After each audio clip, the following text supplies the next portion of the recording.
This is the Engines of Our Ingenuity, made possible by the Friends of KUHF Houston. Today, a surprising way to preserve our past.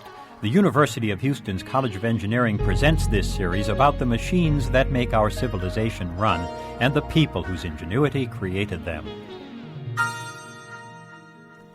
This July, says historian Frederick Johnson, 20,000 airplanes will make their way across thousands of miles of sky to Oshkosh, Wisconsin.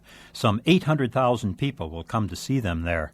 This astonishing yearly gathering is called the Experimental Aircraft Association Fly-in Convention. The history of flight goes on display from the days of the Wright brothers to the latest experimental craft.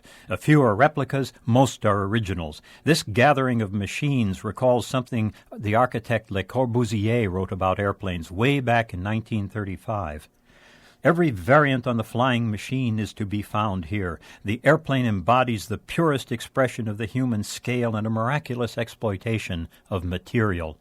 No door is closed. Everything is relative. If a new factor makes its appearance, the relation alters. In aviation, everything is scrapped in a year. By now, airplane designers have found their way to optimal proportions for doing conventional tasks. Today's airplanes have a dreary sameness about them. But each year in Oshkosh, we see the spectrum of live invention in motion. Of course, the big draws are the warbirds, Sopwith Camels and B-17s. Yet war has produced less diversity than civilian flight has.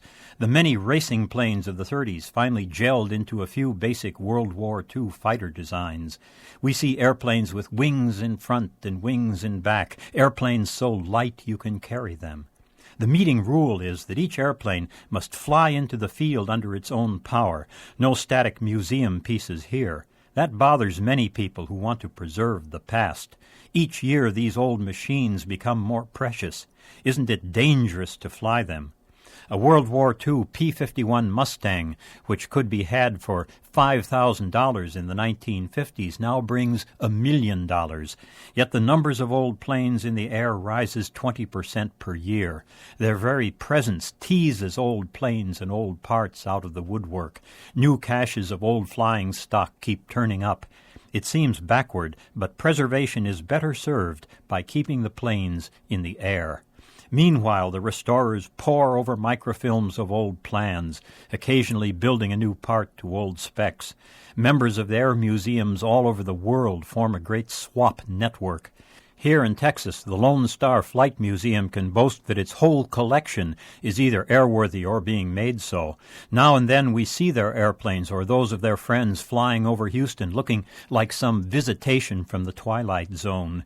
When a World War II Catalina amphibian put down in Galveston Bay, police phones rang off the hook. So few people had ever seen a seaplane land, they thought the airplane was crashing in the water. But it served to remind us that old airplanes, like old violins, are better preserved when they keep on doing what they were meant to do. I'm John Lienhardt at the University of Houston, where we're interested in the way inventive minds work.